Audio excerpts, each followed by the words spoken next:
Dear friends, gears के chapter में आपका स्वागत है।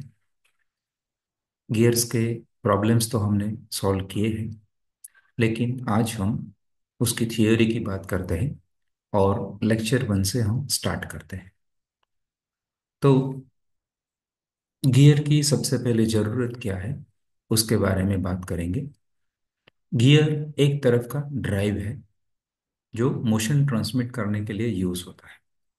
तो सबसे पहला क्वेश्चन ये खड़ा होता है कि ये ड्राइव्स की ज़रूरत क्या है। Dear friends, all of we know that कुछ काम करने के लिए हमें एनर्जी चाहिए, पावर चाहिए। और हमेशा जो पावर्स का सोर्स होता है, जहाँ से पावर प्रोड्यूस होता है, उत्पन्न होता है, वहाँ ही उसका यूज हो ऐसा जरूरी नहीं है।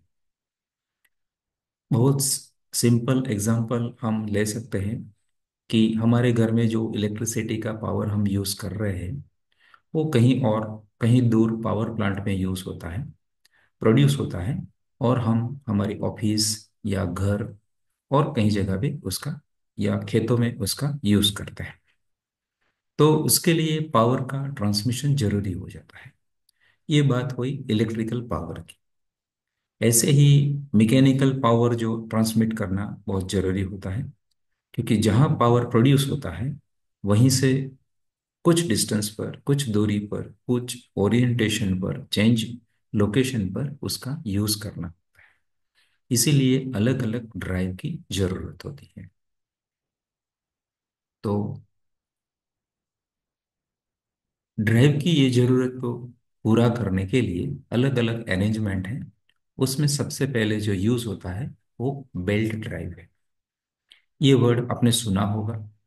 उसमें दो पुली रहती है, एक ड्राइविंग पुली और एक ड्रिवन पुली।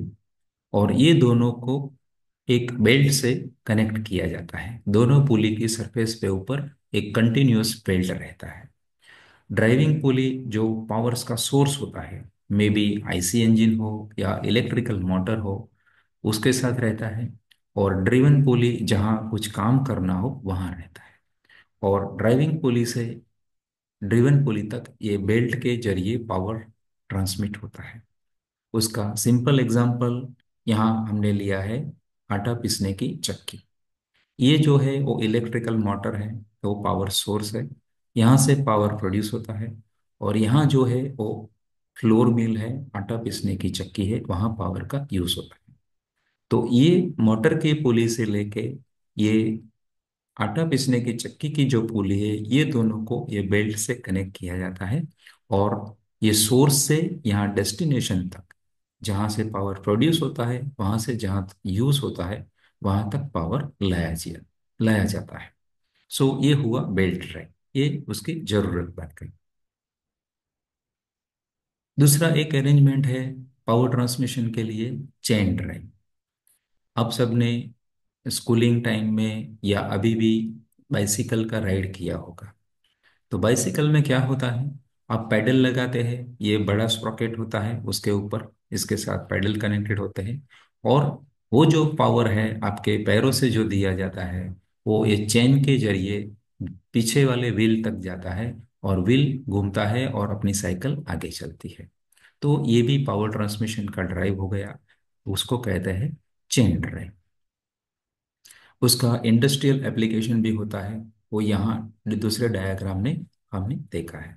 यहाँ पावर सोर्स और पावर का यूटिलिटी दोनों के बीच का डिस्टेंस है, इसलिए ये ड्राइव यूज करना पड़ता है।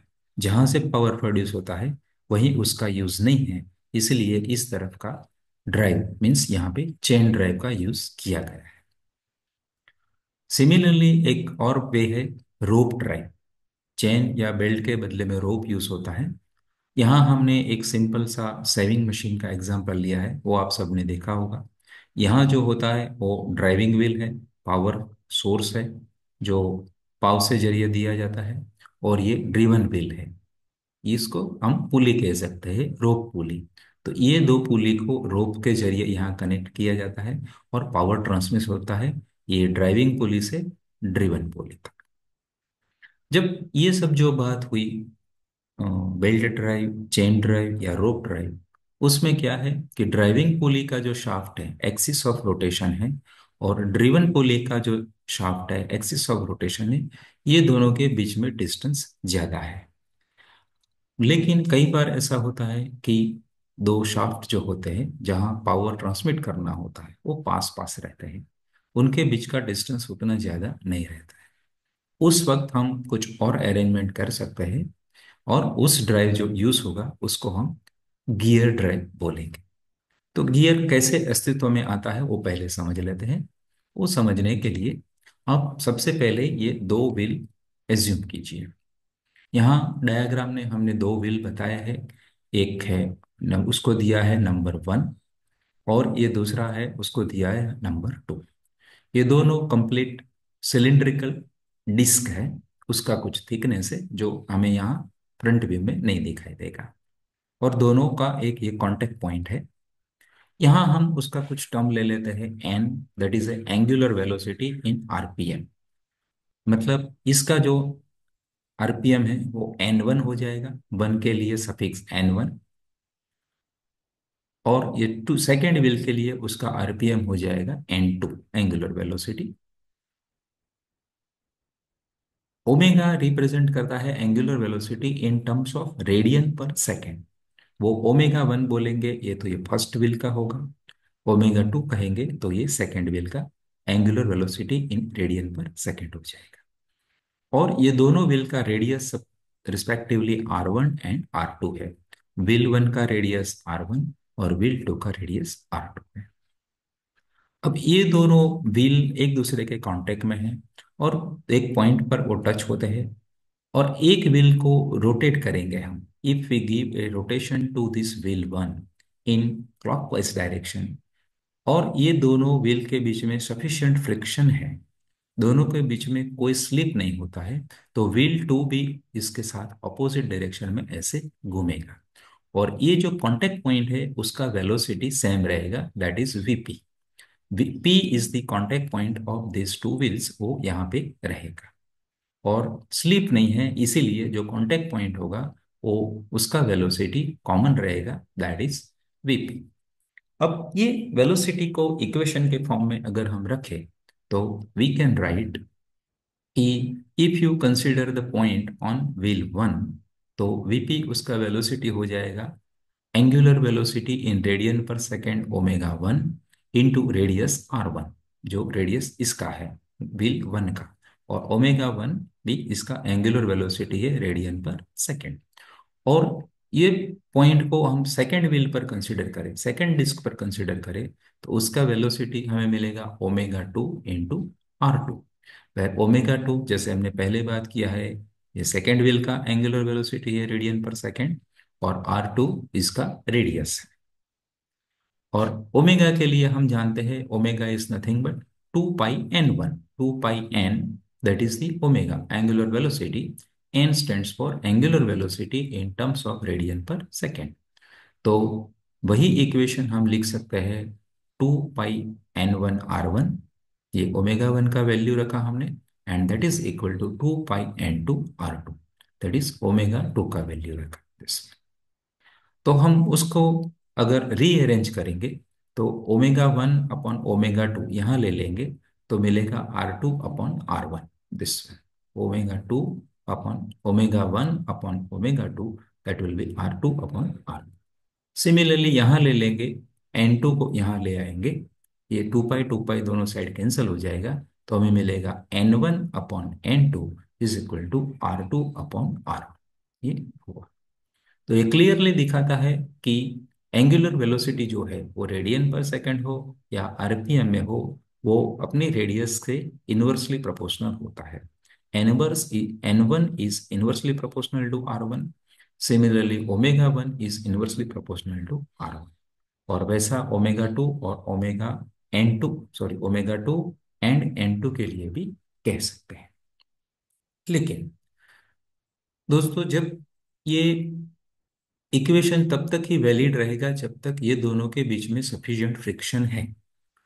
मान लो कि कोई एक व्हील पर लोड बढ़ जाता है, ये ड्राइवर व्हील है, ड्रिवन व्हील है, और इस पर लोड बढ़ जाता है, तो मे हैपन कि ये दो बीच में जो कांटेक्ट पॉइंट है वहां पर फ्रिक्शन जो चाहिए ड्राइव के लिए वो इनफ ना हो, तो that will be starting of this slip.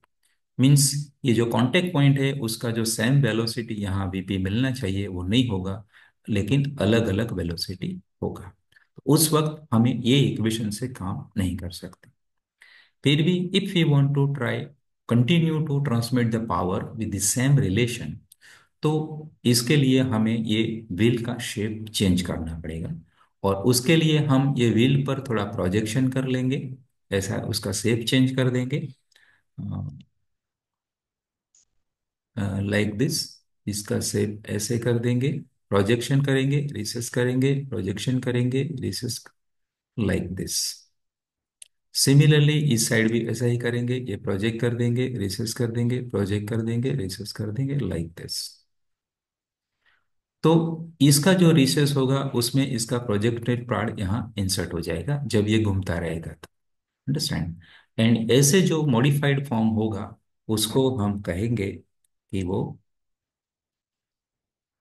उसका अब नाम व्हील नहीं रहकर गियर हो जाएगा, and we will say that is nothing but the gear. अब देख सकते हैं कि हमारे जो व्हील थे, फ्रिक्शन व्हील थे, उसमें हमने ये प्रोजेक्शन कर लिया ऐसे, और यहाँ इसमें रिसेशन कर लिया। तो एक व्हील का प्रोजेक्टेड पार्ट दूसरे व्हील के रिसेस पार्ट में मैच होगा, और एक रोटेट होगा तब उसको लेके दूसरा रोटेट होगा। यहाँ दो व्हील के रिलेटिव मोशन में स्लिप होने का चांस नहीं है, लेकिन यहाँ जो सरफेस जो होगी वहाँ जो कांटेक्ट होगा दो कांटेक्ट पॉइंट पर, वहाँ पे कंटिन्यूअसली स्लाइडिंग और रोलिंग मोशन मिलेगा। वो कैसे मोशन मिलेगा, क्या होता है, वो हम नेक्स्ट बाद में लेक्चर में पढ़ेंगे। लेकिन wheel is this, gear wheels are nothing but the modified form of friction wheels.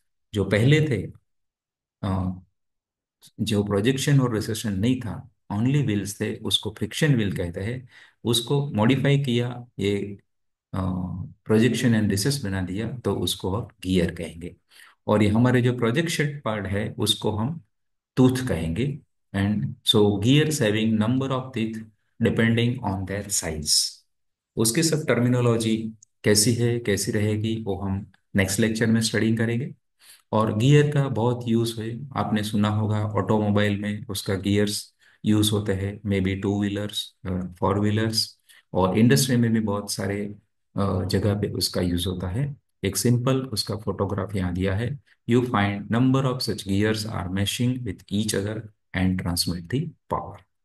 यहाँ आप देख सकते हैं कि दो शाफ्ट के बीच में, जैसे बेल्ट में या चेन में बहुत ज्यादा डिस्टेंस था, उतना डिस्टेंस नहीं है। Two are very, this two shafts are very close to each other. So this is about the basic of the gear. Gear कितने टाइप के होते हैं, कैसे होते हैं, कब कैसा, कहाँ कैसा गियर यूज होता है, उसके बारे में हम नेक्स्ट लेक्चर में बात करेंगे। Up to this lecture, thank you for this. Okay.